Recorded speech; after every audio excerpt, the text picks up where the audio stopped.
بسم اللہ الرحمن الرحیم۔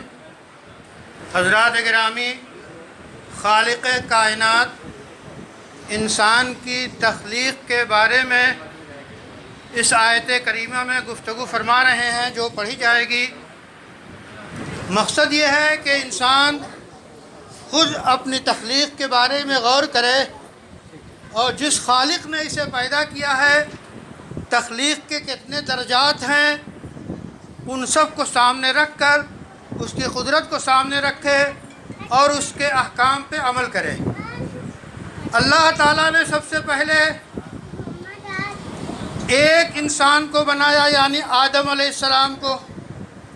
اس کے بعد آدم علیہ السلام کے بعد اجزاء سے حوا علیہ السلام کو بنایا۔ آدم اور حوا علیہ السلام کے اختلاط اور آپسی تعلق سے بے شمار مرد و عورت دنیا میں بسے۔ آج پوری انسانیت انہی دو جوڑوں کی رہین منت ہے۔ تو اللہ فرماتے ہیں یا ایھا الناس اتقوا ربکم، اے انسانوں، اے لوگو، اے انسانوں، ڈرو اس رب سے جس نے تم کو پیدا کیا ایک جان سے، اور اسی سے حضرت حوا علیہ السلام کو پیدا کیا، ان کی بیوی کو پیدا کیا، اور پھر بہت سارے رجال و نساء، بہت سارے مرد اور بہت ساری عورتیں۔ پھر اللہ نے یہاں پہ ایک بات اور بتائی کہ جس نے پیدا کیا اس نے رشتے ناطے بنائے، تو ان رشتے ناتوں کا بھی اللہ کے خوف سے خیال رکھو، بے شک اللہ تعالیٰ جاننے والا اور نگہبان ہے۔ دوسری آیت میں پھر تقویٰ کا ذکر ہے کہ اے ایمان والو، اللہ سے ڈرو جیسا کہ ڈرنے کا حق ہے، اور تمہارا آخری وقت مسلمان بن کر ہو، اسلام پہ تمہارا آخری وقت آئے، پوری زندگی اسلامی نظام کے مطابق چلنا ضروری ہے۔ تیسری آیت میں فرمایا یا ایھا الذین آمنوا اتقوا اللہ، اے ایمان والو اللہ سے ڈرو۔ اس کے ساتھ ساتھ پھر اللہ نے فرمایا ایک خاص ہدایت ہے، وَقُولُوا قَوْلًا سَدِيدًا، اور سچ بولو، سچی اور پکی بات کہو، لا الہ الا اللہ پڑھو، اور اس کے مطابق سچی بات پوری زندگی میں ہو۔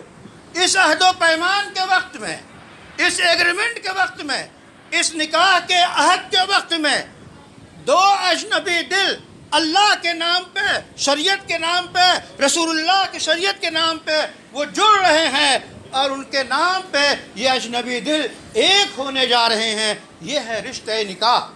نکاح کہتے ہیں لڑکی اور لڑکے کی اجازت سرپرستوں کی مرضی کے مطابق دو گواہوں کی کم سے کم موجودگی میں ایجاب و قبول ہو جائے، مہر کے تذکرے کے ساتھ۔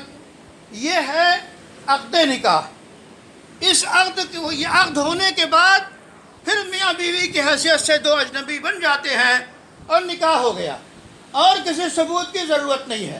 یہ الگ بات ہے کہ بہت سے ڈاکومنٹس کی ضرورت پڑتی ہے رجسٹریشن کی، تو ایسے موقع پہ رجسٹریشن کرائے جاتے ہیں، اور تحریری شکلیں مختلف سند اور سرٹیفکیٹ سرکاری اور غیر سرکاری سب رائج ہیں، وہ ایک الگ چیز ہے۔ لیکن کوئی یہ نہیں کہہ سکتا کہ جو ہے وہ میرج کے لیے وہ سرٹیفکیٹ ضروری ہے جس کا ہم تقاضا کر رہے ہیں۔ اس ایجاب و قبول سے نکاح ہو جاتا ہے۔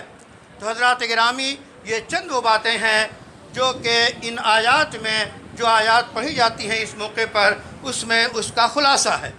اور اسی کے ساتھ یہ بھی ہے کہ رسول اللہ صلی اللہ علیہ وسلم کے دو فرمان کم سے کم نقل کیے جاتے ہیں کہ نکاح سے سیر چشمی حاصل ہوتی ہے، نکاح سے عفت معابی ملتی ہے، نکاح سے چشم سیر انسان بنتا ہے، اور نکاح سے انسانیت کی بقا اور ارتقاء ہے۔